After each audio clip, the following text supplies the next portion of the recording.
लोकसभा में भी इन्होंने किया। आप सब ने देखा कितने एमिकेबली हम लोगों ने सीटों का बंटवारा पांचों दल ने मिलकर कर लिया। मुझे लगता है उतने ही एमिकेबली हम लोग विधानसभा में भी करेंगे और जितनी लड़ेंगे उतनी जीतेंगे। तैयारी तो होगी, कोई डिमांड तो होगी, डेफिनेटली डिमांड है बट वो यहाँ है।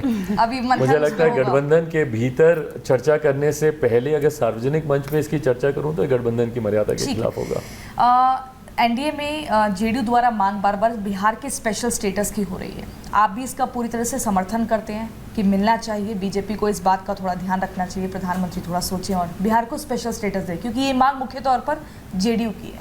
नहीं बिल्कुल, देखिए हम लोग भी इस बात का समर्थन करते हैं, but we need to be practical also and we need to understand कि क्या प्रावधान है, किस दायरे के तहत आपको ये स्पेशल स्टेटस आपको मिल सकता है, विशेष राज्य का दर्जा मिल सकता है। नहीं, मैंने हमेशा कहा कि नीति आयोग में अभी कई प्रावधानों को रिविज़िट करने की ज़रूरत है अगर हम लोग ये चाहते हैं।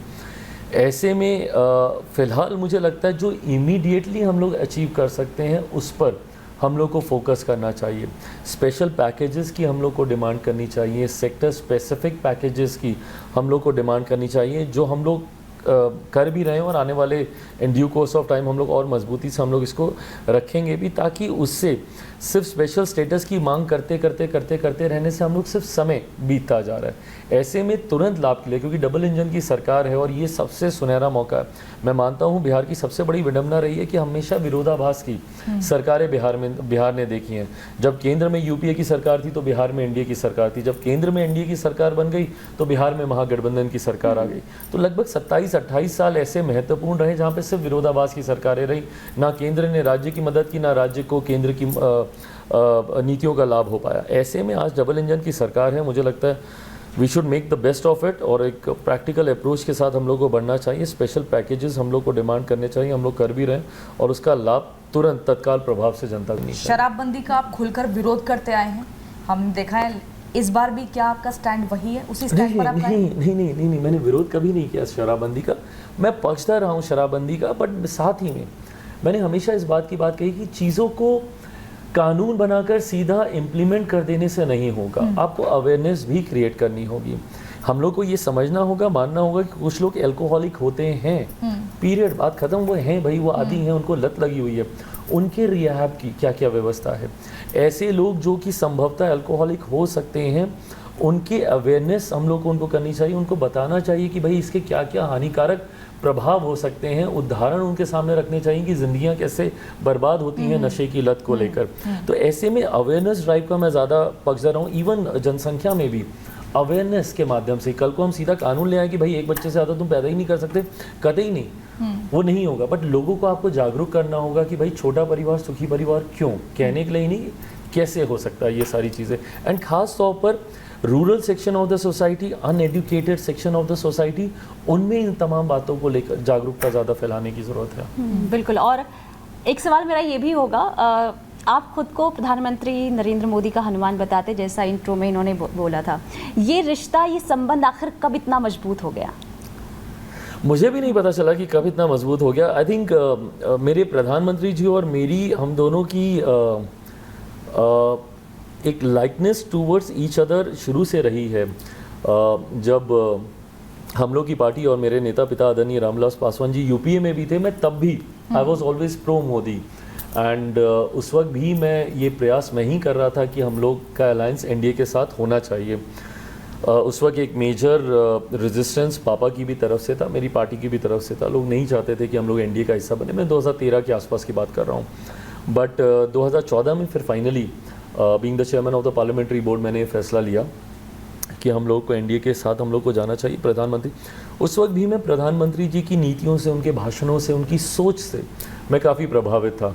और मुझे लगता है मेरे प्रधानमंत्री इस बात से प्रभावित थे कि जो असंभव था रामविलास पासवान जी को इस तरफ लेकर आना, वो मैंने कर दिखाया था। तो मुझे लगता है शायद वो उस बात से प्रभावित थे। But I think over the years ये डेवलप हुआ और ख़ासतौर पे रिश्ता और ज़्यादा गहराया तब जब मेरे पिता बीमार थे, वो अस्पताल में थे। और सोचिए, देश का प्रधानमंत्री दिन में 2-2 बार अगर आपको फ़ोन करता है, आपकी हिम्मत कितनी बढ़ती है, परिवार की हिम्मत कितनी बढ़ती है कि देश का प्रधानमंत्री इस कठिन समय में आपके साथ है। So I think over the years ये रिश्ता और ज़्यादा गहरा हुआ, मजबूत हुआ। अच्छा, अगर बिहार की बात करें, 2024 के बाद 25 में अब विधानसभा चुनाव होगा, वहाँ एनडीए अगर जीत दर्ज करती है तो आपकी पार्टी की LJP-R की क्या मुख्य तौर पर भूमिका हो सकती है?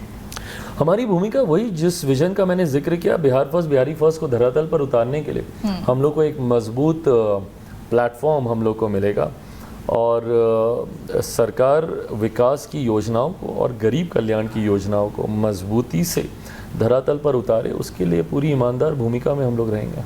मुख्यमंत्री चेहरा कौन हो ये सकता सारी चीज़ें अभी चर्चा का विषय ही नहीं है। मतलब अभी तो मतलब सरकार, अभी तो चुनाव हुए नहीं, सरकार आई नहीं कि पहले ही सब पद बंटने लग जाए।